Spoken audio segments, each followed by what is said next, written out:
de Embajada del Reino en Facebook y con todas las personas que allí nos sintonizan. El tema de hoy, les damos la bienvenida a ellos también porque son parte de esta casa virtual también. Entonces, les damos la bienvenida y les pedimos compartan para que muchos puedan ser alcanzados por esta palabra. El tema de hoy es la madurez del hijo. La madurez del hijo. Es importante, creo que como ninguno, el tema de la madurez es importante para que cada uno de nosotros como hijos, recuerden que así el énfasis es la formación de Cristo en cada hijo de Dios. Ahora mi pregunta es, ¿cuántos de los que estamos aquí presentes hoy se consideran en realidad hijos de Dios?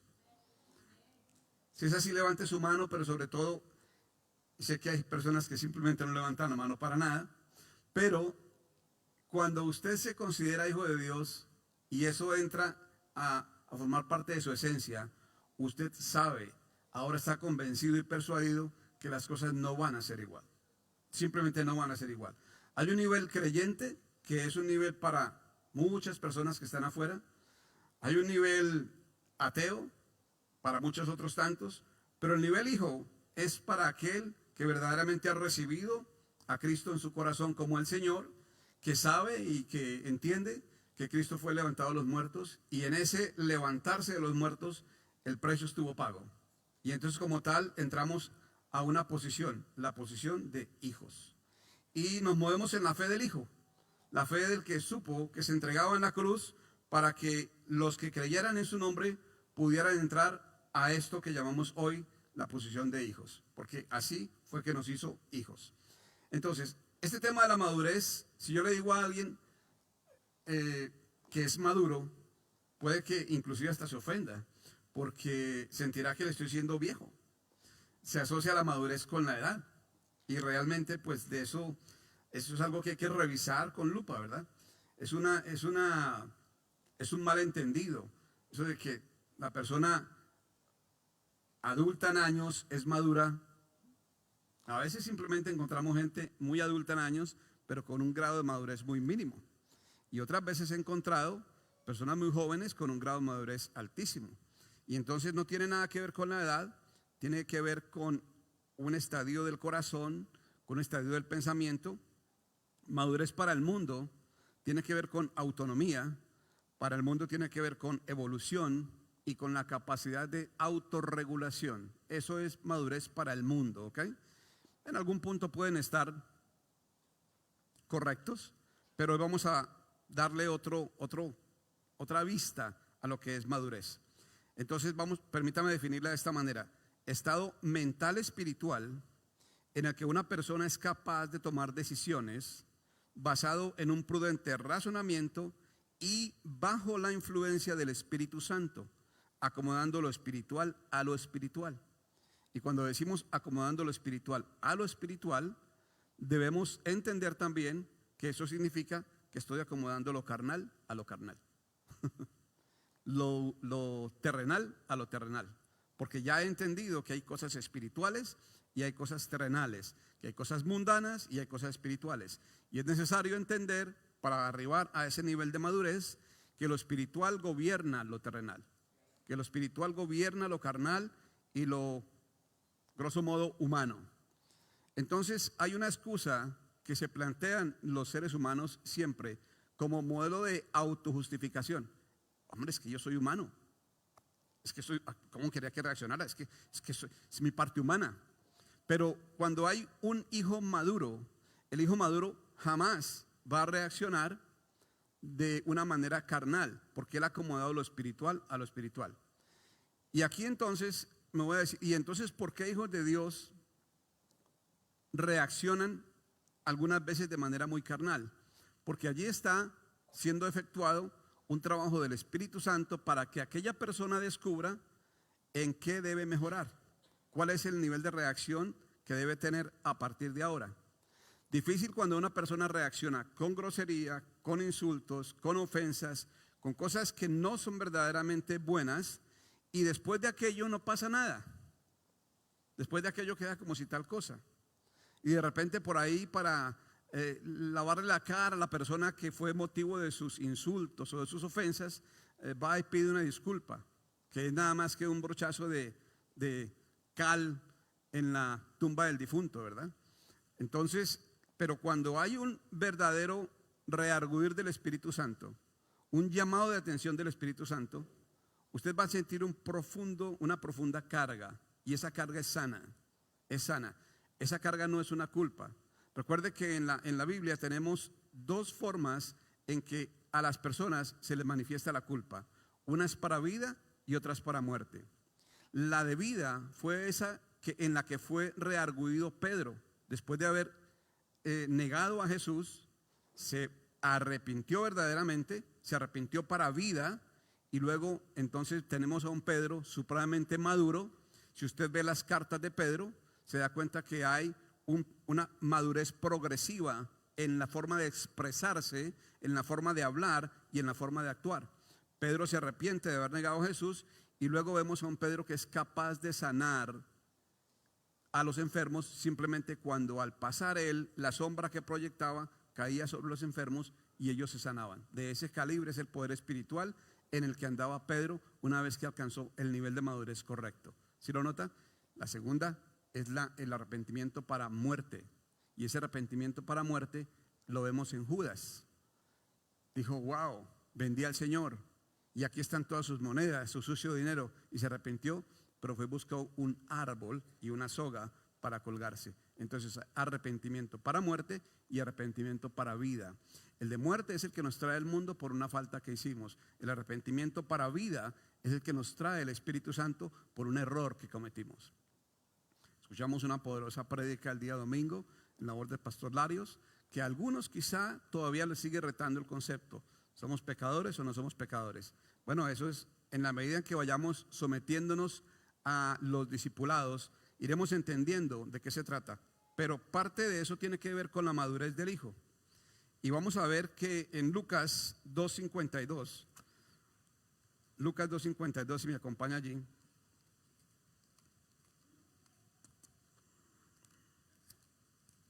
Si lo tiene, diga: lo tengo. Es costumbre de la casa que aquí no le decimos a la gente: cuando lo tenga, diga amén. Porque realmente el amén se dice cuando se entiende la palabra y cuando cae en nuestro corazón. Pero entonces Lucas 2:52 dice de esta manera. Dijimos 2:52. Se refiere a Jesús aquí y dice: y Jesús crecía en sabiduría y en estatura y en gracia para con Dios y los hombres. Crecía en sabiduría y en estatura y en gracia para con Dios y para con los hombres. Ese es el crecimiento al que todos debemos aspirar. Un crecimiento en sabiduría, pero no en la sabiduría humana. Yo conozco gente muy brillante en lo humano, con muchos títulos, con mucho pedigrí. No sé si me entiende eso, pero que definitivamente no tienen la capacidad para tomar decisiones claras. Y conozco gente sin tanto pedigrí, sin tanto título, que verdaderamente están en este estadio como estaba Jesús, creciendo en sabiduría y en estatura. Ahora, esa estatura no me habla propiamente de la estatura en términos de talla, ¿verdad? Estaría yo perdido. Pero esa estatura me habla en términos de cuánto estoy creciendo realmente en cuanto a alcanzar la estatura de Cristo. Porque aquí tenemos a un Jesús que se estaba proyectando hacia Cristo. Recuerde que aquí sabemos hacer una diferenciación: Jesús como el Jesús histórico, como el siervo, Jesús como el inmolado, y Cristo como el resucitado, Cristo como el Mesías, Cristo como el Salvador. Entonces, en este punto, cuando dice que Jesús crecía en estatura y en sabiduría, es porque él estaba haciendo su tránsito hacia Cristo, en sujeción al Padre, muy sujeto al Padre, porque él era todo lo que le preocupaba, estar en sujeción al Padre. Él estaba haciendo su tránsito. El relato tiene que ver con cuando él se pierde de la caravana que lo lleva de regreso a Jerusalén, y ahora es encontrado 3 días después oyendo y predicando con los sabios. Pero él dice que sin contárselo a María y a José, sus padres terrenales, en ese momento. Cualquiera diría que era un tiempo de rebeldía. Para nada. Él estaba en sujeción al Padre. Por eso la respuesta que le da cuando María pregunta, hijo, ¿por qué nos hiciste esto? Él dice, en los negocios de mi Padre me es necesario estar. Un punto de madurez, de inflexión, termómetro en nuestra vida es que tanto disfrutamos y que tanto nos comprometemos para participar voluntariamente de los negocios del Padre. ¿Qué tanto podemos posponer nuestros negocios terrenales para participar en los negocios del Padre? ¿Y qué tanto podemos identificar cuáles son verdaderamente los negocios del Padre? Aquello a lo que Él nos ha llamado. Porque recuerde que aunque hoy estamos aquí en esto que llamamos iglesia, que realmente es también un término para revisar, porque la iglesia somos todos, esto es nada más que un edificio, un recinto, un auditorio, realmente la iglesia somos todos. Entonces, aunque hoy estemos aquí en este auditorio, la pregunta es, ¿estamos aquí en los negocios del Padre? Porque algunos podrán venir con el deseo de limpiarse espiritualmente de una forma temporal, con el deseo de justificarse. Yo voy cada domingo a la iglesia, dirán, pero eso no lo justifica a usted. A usted no lo justifica venir y depositar un diezmo en el alfolí. A usted no lo justifica hacer ayuno. A usted no lo justifica nada de lo que pueda hacer. Lo justifica la sangre del Cordero, el sacrificio que Él hizo por cada uno de nosotros. Eso es justificación y ahí tenemos que entrar nosotros en ese estado de madurez. Miren lo que dice Proverbios 3:5.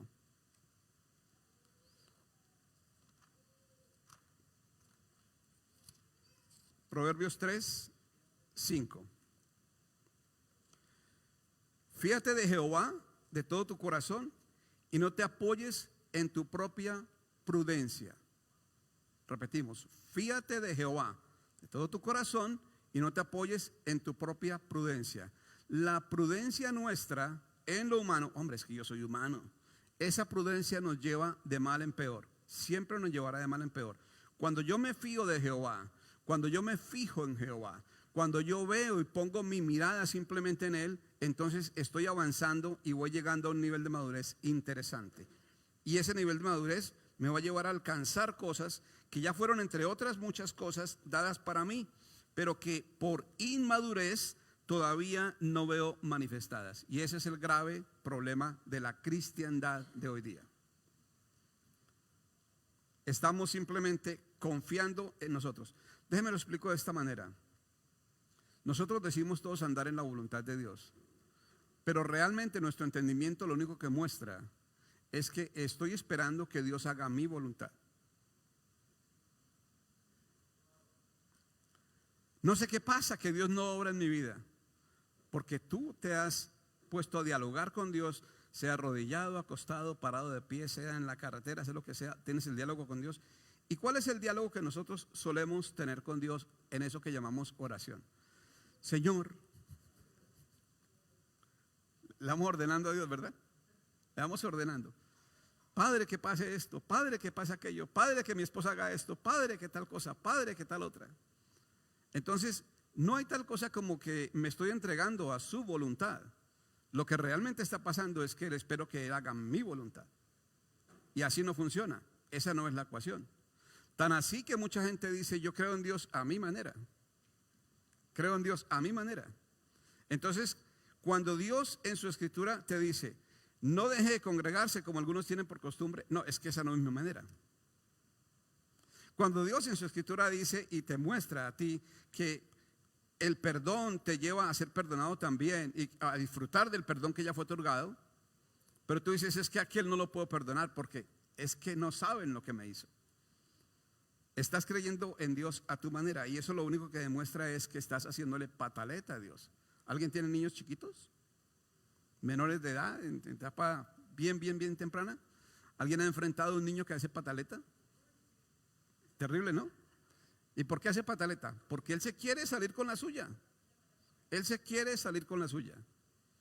Él dice, voy a ver hasta cuánto aguanta este viejo o esta vieja. Vamos a ver, le voy a hacer pataleta. Aquí voy a llorar, chillar, patalear y voy a hacer todo y lo voy a poner en ridículo y yo sé lo que está pasando y cuanto más mal genio tenga yo, más pataletudo me pongo. Está llamando la atención, quiere conseguir algo y nosotros todos le hacemos pataleta a Dios. Una pataleta nuestra incluye el ayuno. Uy, Señor. Voy a ayunar hasta que Dios responda. Pataleta. Pataleta. Si el ayuno tiene alguna validez, es simplemente para poder dominar la carne, pero no para torcerle el brazo a Dios y que nos dé algo, porque eso es nada más que pataleta, y es una pataleta símbolo de inmadurez. Hay una frase de uso común en la cristiandad, en el evangelio, y es esta que les voy a soltar: es en el tiempo de Dios. ¿Cierto? ¿Lo ha escuchado? ¿Alguna vez lo ha dicho? Es en el tiempo de Dios. ¿Qué es el tiempo de Dios? El tiempo de tu madurez. El tiempo de tu madurez. La verdad, si nosotros vivimos en el consumado de Dios, porque aquí lo hemos hablado N veces, vivir en el consumado de Dios, entonces entendemos que el tiempo de Dios tiene que ver todo con mi madurez, porque Dios tiene un principio y no va a cambiarlo. Recuerden que Dios es inmutable. Dios no nos va a dar nada que no podamos manejar. Pero tú quieres manejar tu vida a tu manera y Dios dice: ok, dale, no hay lío, conmigo no hay lío. Mientras tú no estés listo para manejar lo que yo te puedo dar, puedes conseguir lo que tú quieras a tu manera. Puedes pensar que la abundancia que tienes hoy día es abundancia. No sabes de la abundancia que yo tengo para ti, porque como no puedes manejarla de acuerdo a mi manera, pues voy a dejar que manejes lo que tú piensas que es abundancia. Puedes manejar tristeza, puedes manejar apatía, puedes manejar gozo, canto, alegría, etcétera, etcétera. Tu relación de matrimonio. Hay quien pretende manejar la relación de matrimonio, hombre o mujer, mediante la fuerza, mediante la manipulación. Y para él será su manera. Pero hay que entender que Dios tiene una manera de manejar el matrimonio, de hacerlo entender. ¿Cuál es esa? Bueno, el varón se sacrifica, el varón se entrega por su esposa, el varón le da estabilidad a su vida, la protege, él es su cobertura, y la mujer respeta al marido. Esa es la forma de Dios. La mujer es ayuda idónea, el hombre es la cobertura de la mujer, y él hace y obra en consecuencia a lo que es. Pero entonces tenemos hombres que están pensando que eso es a la fuerza, que es gritando, que es golpeando, que es mostrando orgullo, mostrando valentía, arrogancia, soberbia, y por ahí nada que ver, porque lo que nos muestra Jesús, recuerden el mensaje de Efesios: maridos, amad a vuestras mujeres, así como Cristo amó también a la iglesia y se entregó a sí mismo por ella para presentársela a sí mismo una mujer inmaculada, sin mancha y sin arruga. Eso lo dice, está claro, ese es el modelo. Pero tú decides si quieres creer en ese modelo para llevar tu matrimonio de una forma correcta, o si decides a tu manera, con gritos, con ofensas, con coerción, a la mala, a la brava. Ojalá eso te funcione. Yo en mi experiencia sé que no va a funcionar, pero si tú decides que así es, está bien. Dios dice que las riquezas más la vida para nada aprovechan. Y uno lo puede ver claramente con ejemplos como Pablo Escobar, como Chapo Guzmán. ¿Cuál es el fin en que quedaron? Pero tú decides si quieres vivir de una manera X o de una manera Y. El perdón es un regalo que uno se da, y es el regalo que Dios nos dio. Pero tú decides si quieres perdonar o no. Esa es tu decisión y serán también sus consecuencias. Entonces, el principio que hemos visto, que Dios no nos va a dar nada que no podamos manejar, es el principio de la voluntad de Dios para sus hijos, y se fundamenta en el amor de Dios. Esa es la parte más bella. Dios no nos va a dar nada que no podamos manejar, tiene su fundamento en el amor que Él tiene por nosotros. Porque Él sabe que si nos permite hacer ciertas cosas o gozar de ciertos privilegios para los que no estamos listos, eso solito nos va a dañar y nos va a maltratar. Entonces aprendamos a entender que el tiempo de Dios tiene todo que ver con el tiempo de mi madurez. Miren cuántas cosas podemos hacer. Tentaciones. No nos va a permitir ser tentados más allá de nuestras fuerzas. Eso está claro en la palabra. Caídas. Triunfos. Algunas personas dicen: ¿por qué todavía no puedo triunfar en esto? Porque quizá tu orgullo no está listo para manejar el triunfo tan grande que Dios tiene preparado para ti. Cuando puedas dominar tu orgullo, Cuando puedas saber que en medio de todo se vale pedir disculpas, en medio de todo se vale ser humilde, en medio de todo se vale entender que todo ese triunfo no vino por ti, Dios te va a dar el triunfo. Ganancias, dolor, tristeza, todo aquello está enmarcado, cabe dentro de ese mismo principio. Dios no nos va a dar nada que no podamos manejar. Gálatas 4:1-3 nos sirve para que podamos entender esa verdad de una mejor manera. Gálatas 4:1-3. Y vamos entrando en materia porque esto es bellísimo. ¿Lo tiene? Pero también digo, entre tanto que el heredero es niño, en nada difiere del esclavo, aunque es señor de todo. Recuerde, señor de todo, pero niño. En nada difiere del esclavo. Sigue siendo esclavo porque es todavía niño. Sino que está bajo tutores y curadores hasta el tiempo señalado por el Padre. ¿Cuál es el tiempo señalado por el Padre? El tiempo de la madurez. El tiempo de la madurez. Y aquí no tiene nada que ver con edad. Tiene que ver con todo lo que le dije antes. Estado mental espiritual en el que una persona es capaz de tomar decisiones prudentes basado en un prudente razonamiento y bajo la influencia del Espíritu Santo, acomodando lo espiritual a lo espiritual. ¿Ok? Y luego dice, así también nosotros, dije Gálatas 1:3 y ya estoy ahí, ¿verdad? Así también nosotros cuando éramos niños estábamos en esclavitud bajo los rudimentos del mundo. Así también nosotros cuando éramos niños. Eso me pone a mí a pensar que Pablo le está hablando a una audiencia en la que necesariamente encuentra gente madura y le está explicando de qué se trata esa madurez que le encuentra en ellos. Aquí hay dos palabras a las que me quiero referir. Y la primera es el epitropos, del que se habla cuando dice que estábamos en esclavitud bajo los rudimentos del mundo. Y dice tutores y curadores. La primera palabra ahí, tutores, es epitropos. Se refiere a alguien, estamos hablando del griego, porque el griego tiene una particularidad, tiene significados extensos de las palabras. Entonces ese epitropos significa alguien que cuida y está apuntado con autoridad, en ese nivel de autoridad, para que tutoree a otro. Tiene un nivel de autoridad y ese nivel de autoridad se lo da la sabiduría, se lo da el conocimiento, pero tiene todo que ver con autoridad. Lo segundo se refiere a oikónomos, entonces los curadores, el administrador, el mayordomo, el gerente. Si usted y yo no tenemos la suficiente autoridad y no tenemos la suficiente sabiduría para administrar, manejar, cuidar nuestra propia vida, Dios va a poner a alguien más a que se la cuide. La relación entre hombre y mujer no tiene que ver con quién manda a quién. La relación entre hombre y mujer tiene que ver con una sana codependencia. Y eso es parte de la sabiduría que necesitamos todos. Ahora, hay personas que aún no son capaces de gerenciar su vida. Esas personas las encuentra usted fácilmente en adicciones. Esas personas las encuentra usted fácilmente en orgullo, en arrogancia, en soberbia y en situaciones que siempre le van a traer confusión, histeria. Esas personas se encuentran fácilmente en estados emocionales de depresión o en estados emocionales de arrogancia, de soberbia, de euforia. Esas personas definitivamente no saben gerenciar su vida porque piensan que la pueden gerenciar en sus propias fuerzas. Eso es inmadurez. Pero cuando uno sabe que el Espíritu Santo puede tomar el gobierno de toda nuestra vida y entonces nuestra vida se va a empezar a gerenciar desde una plataforma de sabiduría y de conocimiento y de autoridad mucho más alta, entonces uno es capaz de decir, aquí estoy,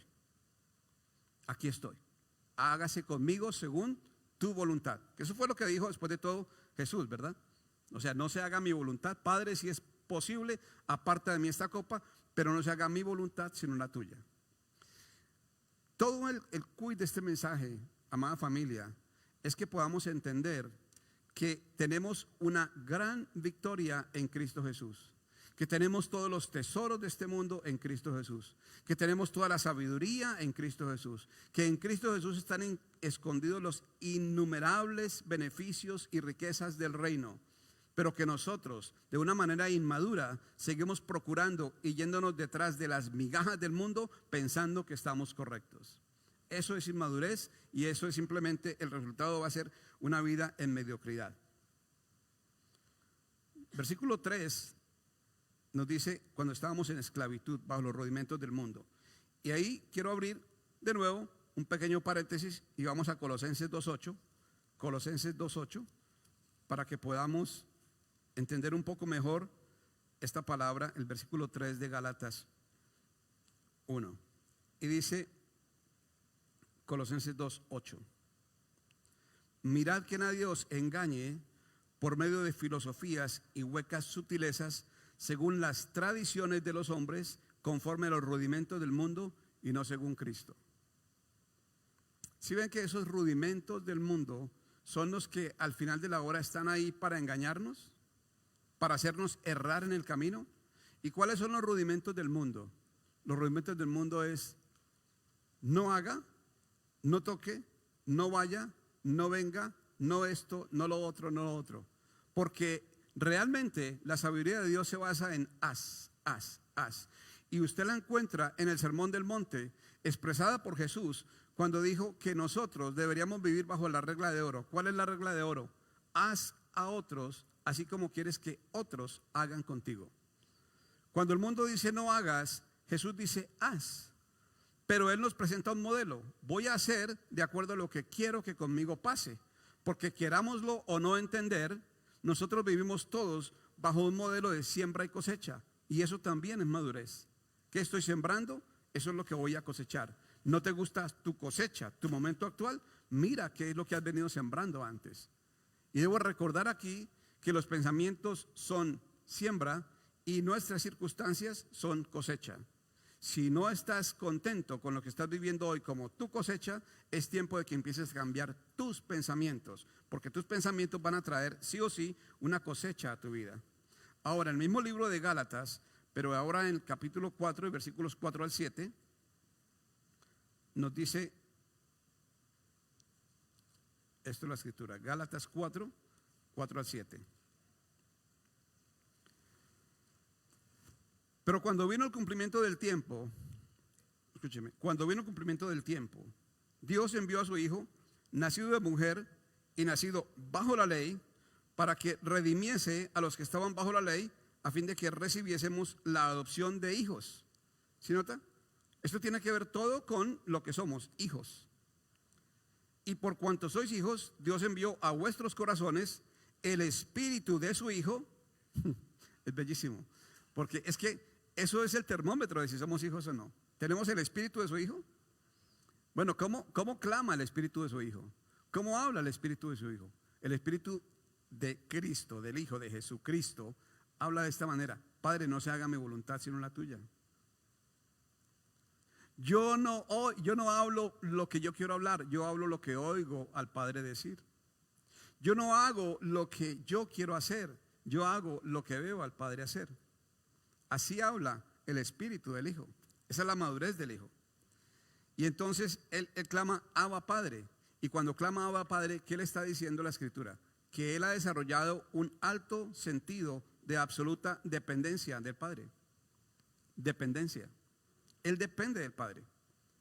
Todo aquel que tiene hijos sabe que un momento culminante en el corazón de un padre es cuando el hijo se acerca a él para decirle: papi, dame tal cosa. Papá, necesito tal otra cosa. Papá, dame. Papá, dependo de ti. Y cuando el hijo madura y ya no pide cosas, hay un momento cumbre para un padre, y es cuando ya lo ve creciendo, desarrollándose, haciéndose sus propias cosas, y de repente el hijo viene y le dice: papá, necesito un consejo. Necesito un consejo. Ahí es cuando el padre dice: este hijo mío me honra, este hijo mío está aquí sabiendo quién es su padre. Los seres humanos suelen pensar de esta manera: de 1 a 10 años dicen: mi papá lo sabe todo. Mi papá lo sabe todo, qué sabio es mi papá. De 10 a 15 años dicen: mi papá como que no sabe tanto. De 15 a 25 años dicen: mi papá no sabe nada. de 25 años en adelante hasta por ahí los 35, y pues mi papá como que tenía razón en muchas cosas. Y de 35 para adelante dicen, ¿cómo sabía mi padre? Ojalá lo tuviera conmigo. ¿Cómo sabía mi padre? Ojalá estuviera aquí conmigo. Entonces son puntos de madurez, familia, en los que debemos empezar a caer. Pero aquí dice que Israel, cuando dice el tiempo del cumplimiento, Israel está bajo esclavitud y había estado en esclavitud por mucho tiempo, y eso les producía un cansancio. Era el tiempo de Jesús, pero era el tiempo también en el que los gentiles estaban mirando a Israel porque algo estaba pasando allí. Entonces había una ley, por eso dice que envió a su hijo nacido bajo la ley. Ahí nos habla palabras como bajo la ley, redención, adopción, esclavos, hijos, herederos de Dios. Y todo ese tiempo estaba programado para que pudiéramos entender todo eso. Entonces, si yo le digo a usted, esos estaban bajo la ley, estaban cansados, estaban en esclavitud y estaban bajo la ley, cumplían unas normas, pero todavía no veían una mejor suerte. Y necesitaban un redentor. Y ellos pensaban que venía un redentor con espada y brazo fuerte para redimirlos y sacarlos de la esclavitud que en ese momento era bajo Roma, pero que antes había sido bajo Asiria, que antes había sido bajo Egipto, que antes había sido bajo Babilonia. Pero ahora estaban bajo Roma y querían un hombre con mano fuerte y espada fuerte. Pero ellos lo que no sabían es que venía el tiempo de su redención, de que fueran liberados del pecado y que fueran liberados de los rudimentos de la ley, que son lo que para nosotros hoy día son los rudimentos del mundo, la prohibición. Es que usted sabe que su hijo no ha crecido cuando usted todavía tiene que prohibirle cosas. Esa es la pura verdad. Usted sabe que su hijo no ha crecido cuando usted tiene todavía que prohibirle cosas. Mejor aún, plantéelo de esta manera: usted le seguirá prohibiendo cosas a su hijo mientras no entienda que él puede manejarse solo. Entonces, por eso la ley era el ayo para llevarnos a Cristo. Y por eso ellos, aunque tenían el tiempo de su redención enfrente, lo tuvieron enfrente viendo a Jesús, no lo entendieron. Pero es necesario que Jesús muriera en la cruz para que pudiera adoptar ya no solamente a algunos israelitas, sino a muchos gentiles que iban a creer en él. Les fue dado el Espíritu Santo a los gentiles también.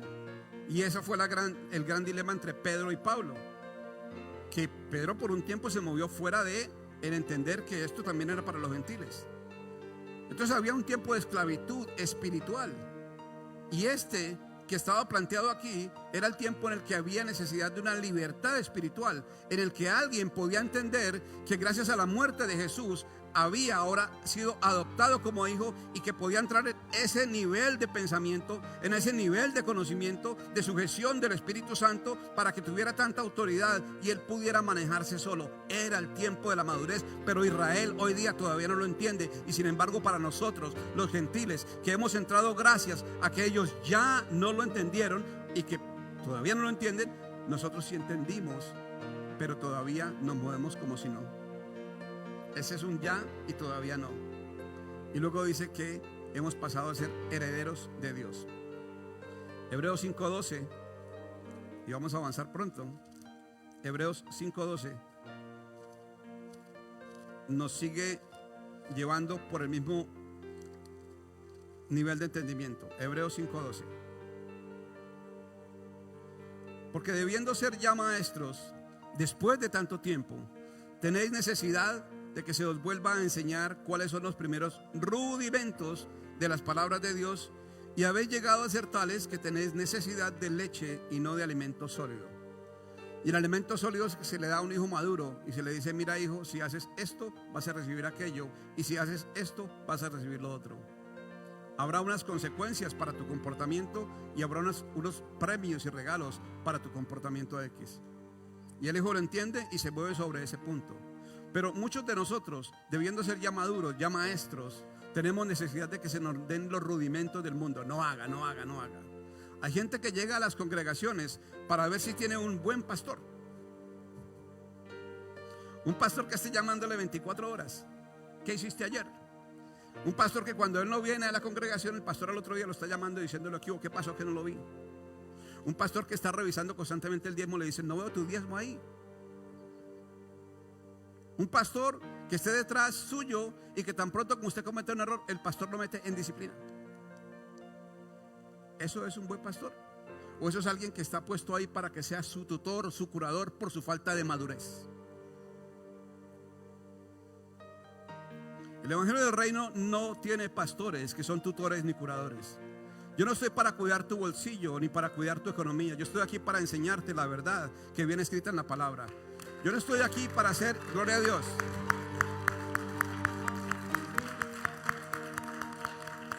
Y ningún pastor en el Evangelio del Reino, en la óptica del nuevo pacto, le repito lo que es el nuevo pacto, esta es mi sangre del nuevo pacto que por vosotros es derramada. Ningún pastor que esté predicando el nuevo pacto se puede permitir el hecho de ser un controlador de la grey solamente para que digan que es un buen pastor. Porque el buen pastor es Cristo y él su sangre dio por, su vida dio por las ovejas, es todo.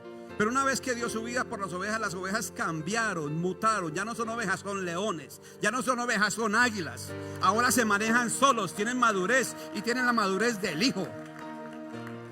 Y si tu matrimonio está pasando por problemas, y si tu vida está pasando por problemas, es tiempo de revisar tu madurez, no los tiempos de Dios. Deja ya de engañarte con frases religiosas que dicen, es en el tiempo de Dios, es el tiempo de tu madurez. O creces o creces. Y si no creces, no sigas demandando resultados de adulto en una vida que simplemente está siendo llevada como la vida de un niño. Porque no puede ser. Para cerrar, vamos a Efesios 4. Del 1 al 3. Efesios 4, 1 al 3.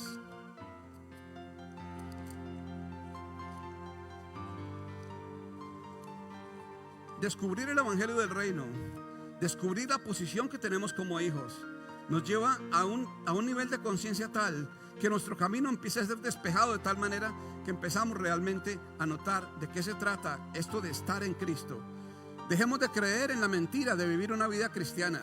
No hay tal cosa como una vida cristiana. Hay tal cosa como una vida en Cristo. La vida en Cristo es un nivel de vida superior. La vida cristiana es un nivel de vida muy bajito, donde tus emociones, tu economía y toda tu vida está siendo controlada o manejada por un tutor, un curador, llámese pastor, maestro, evangelista, pero tienes necesidad de alguien que te la maneje. Ya deja eso atrás.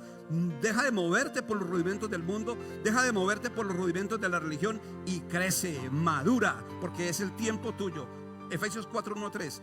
Yo pues preso en el Señor, dice. Yo pues preso. Efesios 4, 13. 4, 13. Hasta que todos lleguemos, dice, a la unidad de la fe y del conocimiento del Hijo de Dios, a un varón perfecto, a la medida de la estatura de la plenitud de Cristo. Pregunta: ¿cómo se expresa Cristo? ¿Cómo vive Cristo? ¿De qué manera pasa sus días? ¿De qué manera pasó sus días Jesús? Aquel en que podemos poner nuestra mirada para entender de qué se trata. La Biblia de las Américas, esto es Reina Valera, la Biblia de las Américas lo dice así: hasta que todos lleguemos a la unidad de la fe y del conocimiento pleno del Hijo de Dios, a la condición de un hombre maduro, a la medida de la estatura de la plenitud de Cristo. Y entonces, ¿qué hay que hacer? Discipularse, dejarse discipular por el Espíritu Santo, dejarse discipular por la palabra, someterse a la palabra, al imperio de la palabra. La palabra de Dios es tan fuerte que Él mismo se somete a ella. La palabra de Dios es tan fuerte, es tan dura, que Él mismo se somete a ella. Cuando Dios dice, Él está sometido a su palabra. Cuando Dios habla, Él se plega a su palabra y lo expresa diciendo: yo dije, no haré; hablé, no ejecutaré. Entonces la palabra de Dios tiene un calibre de autoridad tremendo. Pero yo te tengo noticias: cuando tú eres hijo, cuando entras verdaderamente en el nivel de hijo, ya no tienes necesidad que nadie te controle, ya no tienes necesidad que nadie te gobierne. El Espíritu de Dios es el que te gobierna, y gobierna tus emociones, gobierna tu economía, gobierna cómo te comportas como esposo, cómo te comportas como hijo, cómo te comportas como padre, cómo haces todo en tu vida. Es una cosmovisión completamente distinta. Ahí se rompen orgullos, ahí se rompen adicciones, ahí se rompen confusiones. Cuando entras en el nivel de autoridad del Hijo, en el nivel de madurez del Hijo, absoluta dependencia del Padre, y el Padre hoy está instalado en nuestro corazón en la forma llama del Espíritu Santo. O le oyes la voz al Espíritu Santo o estás oyendo la voz del mundo. O te guías por lo que dice el mundo de ti, por lo que dice el mundo que puedes, por lo que dice el mundo que busques, o buscas lo que dice el Padre que busques. O entiendes cómo el Padre te dejó a ti en un nivel de autoridad tal, después de que te hizo hijo, que te dice señorea y gobierna, sojuzga. Pero si no puedes gobernar ni tu propia vida bajo el gobierno del Espíritu Santo, ¿a quién quieres gobernar? Qué bueno es tener esposa para gobernarla, ¿no? Qué bueno es tener hijos chiquitos para saber que yo puedo gobernar a alguien. Gobiérnate tú. Empieza tú. Todo va por ti primero que todo. Porque si no puedes, si no tienes el gobierno de tus emociones, si al primer chispazo de mal genio de tu esposa tú reaccionas con uno peor, entonces ¿dónde está el gobierno tuyo? El mundo podrá equivocarse de 20,000 maneras, 1,000,000 de maneras. Pero cuando él se equivoca, tú estás bajo el gobierno del Espíritu Santo. Cuando ella se equivoca, tú sigues bajo el gobierno del Espíritu Santo. Y alguien tiene que mostrarle a alguien que el gobierno del Espíritu Santo es el correcto, que el gobierno del Espíritu Santo es el adecuado y es el mejor y es el que mejores resultados produce. Pastor, ¿cómo hago para que mi esposa cambie? Cambia tú. ¿Cómo hago para que mi viejo cambie? Cambia tú. Muéstrale al Cristo que habita en ti. Muéstrale el nivel de autoridad y de madurez que tú tienes y que tú manejas. Ahí él va a cambiar, ahí ella va a cambiar. ¿Cómo hago para que mis hijos cambien? Cambia. Sométete a Dios. Algunos quieren tener sometidos a los hijos, pero no se someten al gobierno del Padre. Así no funciona el modelo. Iglesia, así no funciona. Entonces hay que entrar en un nivel de madurez tal en el que podamos decir: yo estoy bajo autoridad. Y ahora el mundo ya no es si quiere, tiene que someterse a la autoridad del Hijo en el cual yo estoy instalado. Hoy, amados, debemos sentirnos retados por nuestras circunstancias, cualquiera que ellas sean. En el mundo tendréis tribulación, dice la Escritura, pero confiad, yo he vencido al mundo. Eso nos confronta. A mí me confronta. En el mundo tendréis tribulación, pero confiad, yo he vencido al mundo. ¿Por qué? Porque me plantea una realidad. ¿Nos rendimos y vamos en derrota? ¿O confiamos y vamos en victoria? Ella confió. Silvia confió. Y confió porque escuchó una palabra que sabía que no venía de mí. Yo simplemente soy el mensajero. Yo no soy el mensaje. Pero ella confió porque escuchó una palabra que decía: no tomes un diagnóstico, no aceptes un diagnóstico. Eso es simplemente un diagnóstico. Para ella el diagnóstico era de una enfermedad X. Para nosotros el diagnóstico viene de la formación. Es que yo soy así. Ouch. Es que así soy. Así me conoció. Borrachina, maltratadora, así me conoció y usted decidió conmigo. Entonces, ese es el diagnóstico que tiene el mundo. Es que yo soy de mal genio. Y mira tú cómo me pones. Mira tú cómo me pones, en serio. O sea, usted le está dando el control de su vida a alguien, llámese esposa o como sea, simplemente porque así soy. Ese es un diagnóstico. Pero usted no puede tomar ese diagnóstico. Usted tiene que vivir sobre lo que el Padre dice de usted. Ese es el reto que tenemos hoy día. O nos rendimos al diagnóstico del mundo vamos en derrota, o confiamos en la voluntad del Padre, maduramos en la fe y reconocemos su victoria, porque no es tu victoria ni la mía, es la victoria de Él y Él tiene que vencer primero en nosotros.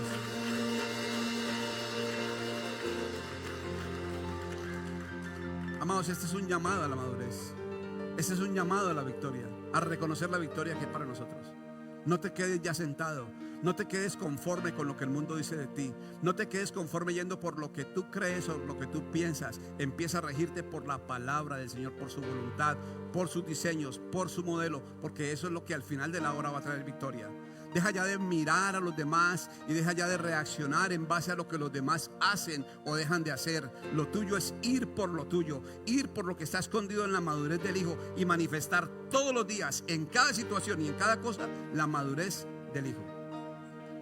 Quiero invitarles a que hagamos presencia cada vez más en la palabra, a que nos rijamos un poco más por la palabra y a que no tenemos este mes el último servicio, es el servicio de Pascua, el servicio de resurrección.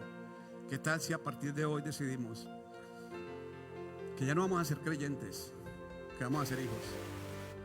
Yo les quiero invitar a que se pongan de pie y que hagamos esa decisión hoy en nuestro corazón de una manera madura, honesta, de una manera completa para que a partir de hoy entremos en nuestra condición de hijos, ya no de creyentes, ya no de pobrecito yo y de mi vida tan triste. Porque cuando entramos en la condición de hijo ya no somos como siervo que clama por agua en el desierto. Ahora somos ese águila que se eleva por encima de las circunstancias y sabe que la victoria le pertenece, que los aires le pertenecen. Cuando entramos en la victoria del hijo, ya no tenemos temor de la actividad de un enemigo derrotado, fracasado, exhibido y despojado, sino que sabemos que nos movemos en la victoria que Él conquistó para nosotros. Y si hasta ahora no habías entendido esta verdad, y si hasta ahora no habías reconocido que eres hijo, yo te invito a que sin levantar la mano, sin pasar aquí enfrente, sino en la tranquilidad de tu propio corazón para con Cristo, para con Dios, repitas y dilo en voz alta si quieres, en voz baja como un murmullo, como un secreto si se quiere, pero que sea la convicción de tu corazón expresada. Y que diga: Señor, yo confieso hoy que tú eres el Señor. Jesús, yo confieso que tú eres el Señor. No tenga ningún temor, nadie lo está viendo, nadie lo está oyendo, aquí nadie lo va a presionar, le estoy pidiendo a nadie que le dé un codazo para que repita nada. Eso es de convicción, eso es de convicción. Jesús, hoy confieso con mi boca que tú eres el Señor y creo en mi corazón que fuiste levantado de los muertos. Sé que haciendo estas dos cosas, estas son las únicas verdaderas condiciones que se me ponen para que yo pueda ser adoptado como hijo. Porque tu palabra me enseña que a los que le recibieron en su corazón, a los que creen en su nombre, el Señor les dio la potestad de ser llamados hijos de Dios. Padre, hoy entrego mi corazón completamente a ti. Repítelo en tu mente, pero sobre todo grábalo en tu corazón. Hoy entrego mi corazón completamente a ti. Y sé que considerándote como el Señor de mi vida, he entrado a ese mundo que en la religión se llama salvación, que ahora empiezo a gozar del plan de salvación, pero puedo entender y reconocer que el plan de salvación no es que me vaya al cielo cuando muera, sino que empieza a moverme bajo tu autoridad aquí en la tierra para que pueda gozar de la autoridad que tiene el Hijo. Y así, Padre bendito, al son de mi palabra emanada en autoridad, la tormenta se detenga, la higuera se seque, el leproso se cure, el cojo dance, el ciego vea, el mudo hable, el sordo oiga, Padre, y que tu voluntad, por medio de lo que expresa tu Hijo en esta tierra, siga siendo hecha, porque ese es tu diseño, porque ese es tu modelo, porque eso es lo que tú quieres y anhelas. Aquí está tu Hijo, y si alguien puede levantar la mano y decir: heme aquí, envíame a mí, hágalo. Y si tiene pena o vergüenza de hacerlo, entonces aún falta un gradito de madurez, pero diga: heme aquí, envíame a mí. Nadie lo está mirando, yo tengo mis ojos cerrados, pero si piensa de esa manera, diga: heme aquí, envíame a mí. Voy a confrontar lo que venga, voy a confrontar lo que sea, pero heme aquí, envíeme a mí. A partir de ahora mi corazón te pertenece y hágase en mí tu voluntad. En el nombre poderoso de Cristo Jesús el Señor. Amén, amén y amén. Un aplauso para ese Dios grande, fuerte y poderoso que tenemos, familia. Y muchas gracias por su compañía el día de hoy. Le damos un abrazo desde aquí. Y Silvia, gracias por ese poderoso testimonio y gracias a Dios por su vida, porque es toda una fuente de inspiración para la mía también. Gracias. Un abrazo para todos. Estamos despedidos. A un cafecito, hay café ahí